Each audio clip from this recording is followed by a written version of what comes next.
Hello and assalamu alaikum to everyone. I welcome to all of you to this amazing platform Sharik Physics by Sharik Ansari.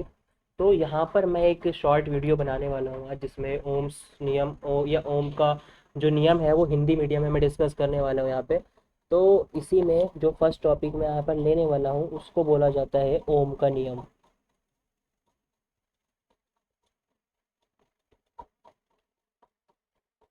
इसी को बोला मैंने ओम का नियम, क्योंकि हिंदी मीडियम की मैंने अभी तक एक भी वीडियो मैंने यहाँ पर अपलोड नहीं किया था। तो उसी का यहाँ पे ये फर्स्ट लेक्चर है।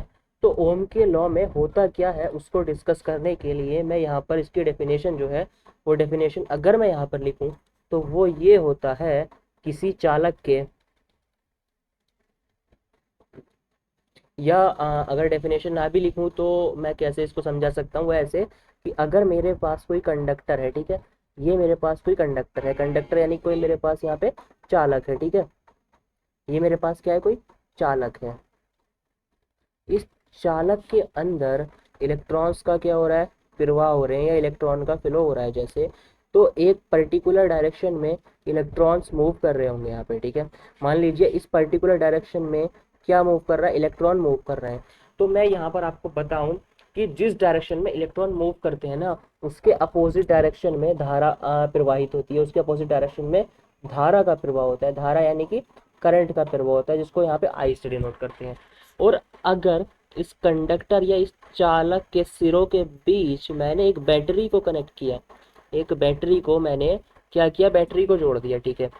ये इसका निगेटिव टर्मिनल, ये इसका पॉजिटिव टर्मिनल, और एक वी वोल्ट की बैटरी को मैंने यहाँ पर जोड़ दिया है, ठीक है। तो इसका जो पोटेंशियल डिफरेंस है इस पॉइंट पर वी हो जाएगा, इस पॉइंट पर जीरो हो जाएगा। तो ओम का जो नियम है, ओम का नियम जनरली कहता ये है कि अगर मैं जो पहला पॉइंट है ना, पहला पॉइंट ये है जो तापमान होता है ना इस कंडक्टर का, तापमान। और दूसरी चीज़ क्या है, दूसरी चीज़ ये है मतलब अलग, जैसे जैसे दाब, ये जैसे ये दोनों चीज़ें ये फिजिकल पैरामीटर हो गए इस चीज़ के। अगर मैं इनको नियत रखता हूँ यानी कि इनको अगर कांस्टेंट रखता हूँ ना मैं, तो जो रेशियो होगा ना, जो अनुपात होगा, किस चीज़ का अनुपात, अनुपात जो होगा किस चीज़ का, इसके ऊपर जो लगाया गया पोटेंशियल डिफरेंस, यानी कि उसके सिरों के बीच जो विभव अंतर लगाया गया है ना, किसके सिरों के बीच, चालक के सिरों के बीच यानी कि वी, और जिसमें धारा जो बह रही है आई, इनका जो अनुपात है, ये अनुपात जो होगा कांस्टेंट होगा बेटा, ठीक है।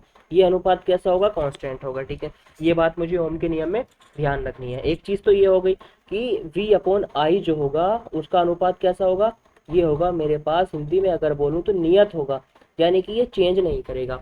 अब यार एक चीज़ देखो, जब ये नियत होगा तो v अपॉन आई के बराबर में जब नियत होगा तो कोई ना कोई कांस्टेंट लेना पड़ेगा, और वो मैं कांस्टेंट लेता हूँ r, वो मैं कांस्टेंट लेता हूँ r। तो ये इक्वेशन ओम के नियम से निकल कर आई यहाँ पे। अब यहाँ पे जो r होता है ना, आर होता है यहाँ पे प्रतिरोध, यानी कि रेजिस्टेंस होता है आर यहाँ पे, आर होता है यहाँ पे प्रतिरोध, ठीक है। अब मैं आर के बारे में आगे डिस्कस करता हूँ और जी इसके ओम के नियम के बारे में डिस्कस करता हूँ। कैसे डिस्कस करता हूँ कि ये मेरे पास अगर है ना, वी अपॉन आई हमेशा कैसा होगा, कांस्टेंट होगा, और किसके बराबर होगा, आर के बराबर होगा, ठीक है। अब एक चीज़ देखें, चालक एक बार मैं यहाँ पे देखता हूँ, एक तो होते हैं ओमिक चालक,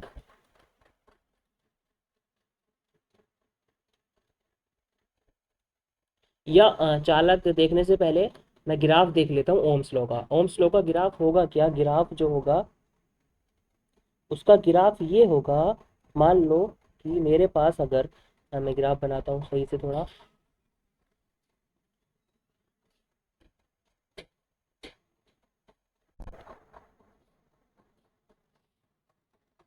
मान लो मेरे पास कोई ओमिक ग्राफ है, ये यहाँ पे है ना, ओमिक ग्राफ जो है मेरे पास।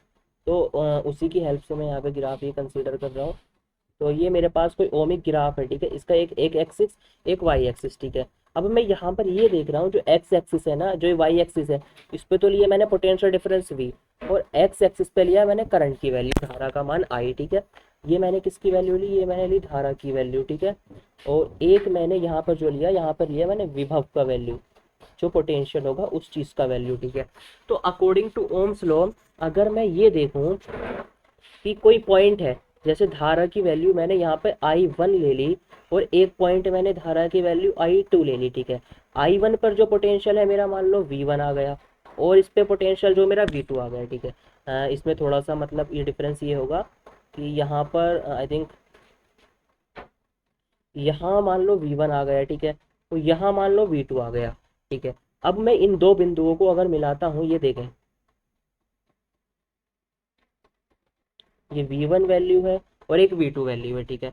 अब V1 V2 वैल्यू में अब मैं एक चीज़ यहाँ पर देखता हूँ, अगर वो चीज़ ये है कि ये देखेंगे, ये एंगल मुझे प्राप्त हुआ थीटा, ये एंगल मुझे प्राप्त हुआ, ठीक है। तो अगर मैं यहाँ पर I2 माइनस ये जो डिफरेंस ये वाला वैल्यू देखता हूँ, तो ये जो मेरा अंतर आया ये तो आया I2 माइनस I1 का, और ये वाला जो मेरे पास अंतर आया वो मेरे पास निकल कर आया V2 माइनस V1 का, ठीक है। I2 माइनस I क्या निकल कर आया, ये तो करंट ही निकल कर आया I, लेकिन ये निकल कर आया पोटेंशियल डिफरेंस V, ठीक है। अब मैं यहाँ से इस चीज़ की स्लोप लेता हूँ, अगर इस ग्राफ की स्लोप को मैं रिप्रेजेंट करता हूँ m से, is equal to ten theta, वो होगा कितना, वो होगा परपेंडिकुलर अपॉन बेस। तो यहाँ पे परपेंडिकुलर की वैल्यू कितनी है, यहाँ पे परपेंडिकुलर की वैल्यू तो V2 माइनस V1 यानी डेल्टा V है, तो वो हो जाएगा मेरा डेल्टा V अपॉन आई। तो यहाँ से जो टेन थीटा की वैल्यू निकल कर आई वो आई डेल V अपॉन आई, यानी कि पोटेंशियल डिफरेंस अपॉन आई की मतलब करंट की वैल्यू। अब एक चीज़ देखें, मुझे ये भी पता है कि जो ये डेल V अपॉन आई की वैल्यू है ये किसके बराबर थी, रेजिस्टेंस आर के बराबर प्रतिरोध, और ये किसकी वैल्यू निकल कर आई, स्लोप टेन थीटा की। तो मैं यहाँ पर आसानी से एक बात लिख सकता हूँ, जो मेरे पास जो वी आई ग्राफ होता है ना, जो वी आई ग्राफ होता है उसकी जो प्रवणता यानी जो स्लोप होती है, उसकी प्रवणता जो स्लोप होती है ना, वो उसकी प्रवणता जो होती है ना, हमें क्या प्राप्त होती है, हमें उससे वी आई ग्राफ की प्रवणता से हमें प्रतिरोध का मान प्राप्त होता है, ठीक है। यानी प्रतिरोध हमेशा किससे प्राप्त होता है, जो वोल्टेज यानी कि विभव वर्सेस करंट का ग्राफ होगा, ठीक है, उससे प्रतिरोध प्राप्त होता है हमें। एक चीज यहाँ पे ये क्लियर हुई, ठीक है। तो ओम्स लॉ ये था सारा, क्या था ओम्स लॉ, ये मैं दिखाता हूँ एक बार कि मैंने सबसे पहले क्या चीज़ बताई। मैंने चीज़ ये बताई कि अगर मैं कांस्टेंट रखूँ टेम्परेचर को या प्रेशर को, तो कंडक्टर की या चालक के सिरों के बीच जितना भी मैं विभव लगाता हूँ और करंट उसके बीच प्रवाहित होता है, उसके बीच जो मतलब वो सारा कांस्टेंट रहेगा उसका रेशियो, ठीक है। और इसी को एक्सप्रेशन को अगर मैं आगे बढ़ाता हूँ कि डेल वी अपॉन आई किसके बराबर था, आर के बराबर था यहाँ पे, ठीक है।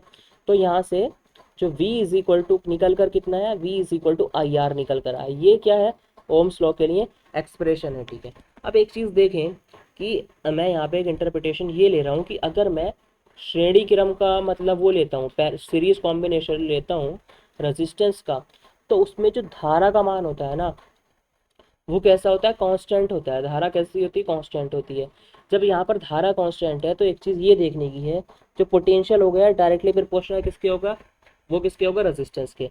तो मैं यहाँ से लिख सकता हूँ ना, V1 upon V2 is equal to R1 upon R2। एक फॉर्मूला ये निकल कर आया मेरे पास, ठीक है। ये मेरी फर्स्ट इक्वेशन थी और ये मेरी दूसरी इक्वेशन निकल कर आ गई, V1 upon V2 is equal to R2 upon R1, ठीक है। और सिमिलरली अगर मैं पैरेलल यानी कि समांतर क्रम में देखूं, तो पैरेलल में क्या कांस्टेंट होता है, वोल्टेज कांस्टेंट होता है, यानी कि सभी ब्रांचों में वोल्टेज सेम होता है। तो यहाँ से इन्वर्सली प्रोपोर्शनल करंट किसके निकल कर आएगा, रेजिस्टेंस के। तो इसी को अगर मैं आगे बढ़ाऊँ ना, तो बस इसको ऐसा लिख सकते हैं एक बार और कि I1 upon I2 is equal to R2 upon R1। यहाँ पे R2 इसलिए ऊपर आया क्योंकि जो करंट है ना, वो रेजिस्टेंस के इन्वर्सली प्रोपोर्शनल है, ठीक है।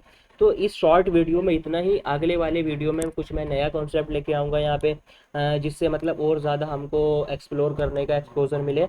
तो इस वीडियो में इतना ही, बाकी अगली वाली वीडियो के लिए बेस्ट ऑफ।